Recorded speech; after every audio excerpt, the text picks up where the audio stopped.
spectators are an additional factor.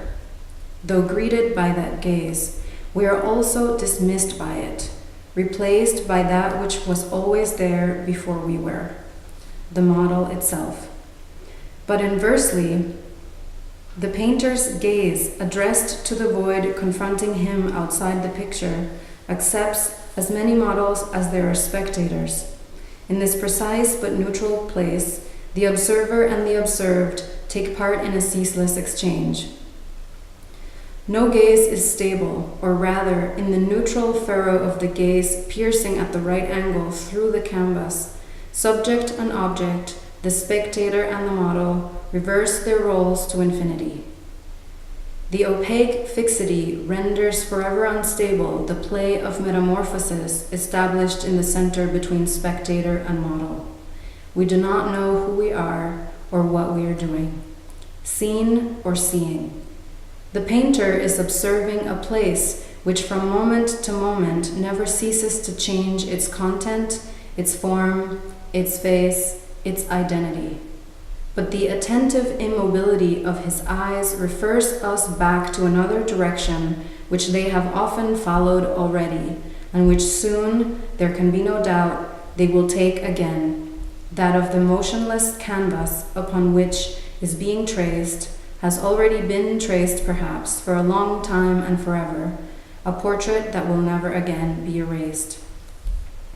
The surface of the painting, together with the volume it represents, and in front of that surface, the real volume occupied by the spectator.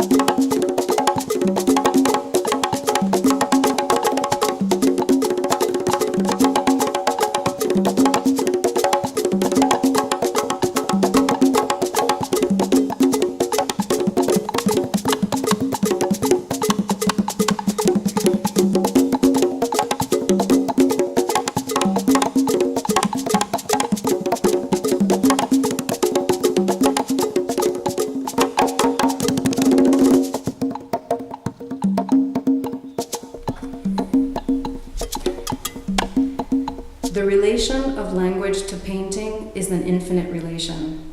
It is not that words are imperfect, or that when confronted by the visible, they prove insuperably inadequate. Neither can be reduced to the other's terms. It is in vain that we say what we see. What we see never resides in what we say. And it is in vain that we attempt to show, by the use of images, metaphors, or similes, what we are saying.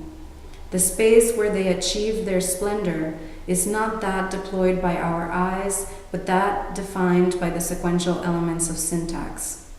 And the proper name in this particular context is merely an artifice. It gives us a finger to point with, in other words, to pass surreptitiously from the space where one speaks to the space where one looks. In other words, to fold one over the other as though they were equivalents. But if one wishes to keep the relation of language to vision open, if one wishes to treat their incompatibility as a starting point for speech instead of as an obstacle to be avoided, so as to stay as close as possible to both, then one must erase those proper names and preserve the infinity of the task. It is perhaps through the medium of this gray, anonymous language, always over-meticulous and repetitive because too broad, that the painting may, little by little, release its illuminations.